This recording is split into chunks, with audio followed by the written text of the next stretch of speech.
Thomas and Trevor. Trevor the traction engine was lonely.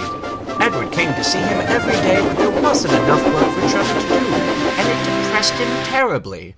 "I do like to keep busy," he sighed one day, "and I like company, especially children."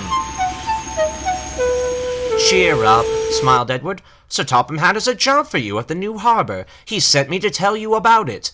I'm to take you to the junction to meet Thomas today." "Oh!" exclaimed Trevor happily. "A harbor! That means the seaside, and that means children! How marvelous!"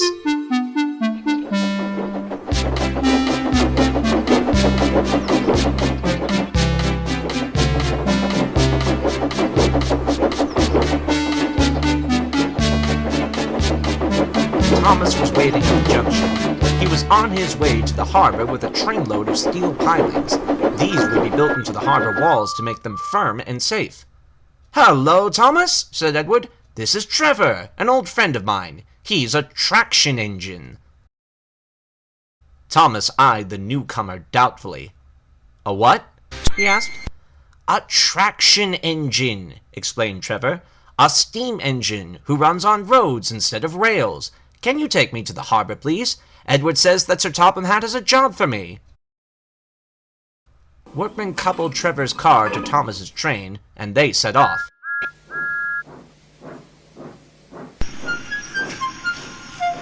"Useful engines run on rails," Thomas grumbled to himself. But luckily, Trevor didn't hear him. "I'm glad Sir Topham needs me," Trevor said happily. "I don't have enough work to do sometimes, you know. Although I can work anywhere. In orchards, on farms, in scrapyards, even in harbors." Thomas was puzzled. "But you don't run on rails," he objected.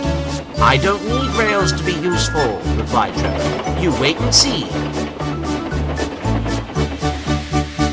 But when they reached the harbor, they found everything in confusion.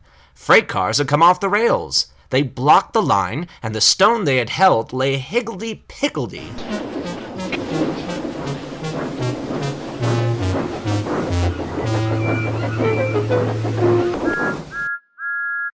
"We must get these pilings past," said Thomas's driver. "They're vital. If only we had a tractor here to drag them around this mess. Terence could have done it."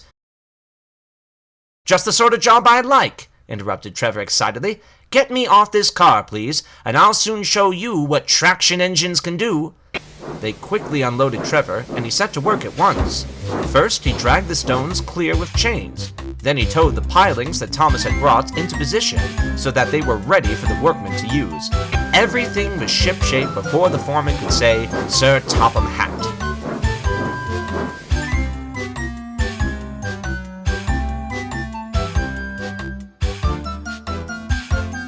And later, when Thomas brought Annie and Clarabelle full of children from the villages along his branch line, Trevor gave them rides along the harbor.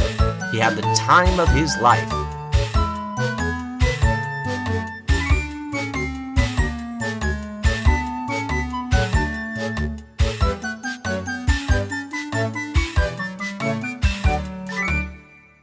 Everyone was sorry when it was time for Trevor to go. They loaded him onto his car once more, and Thomas pulled him to the junction.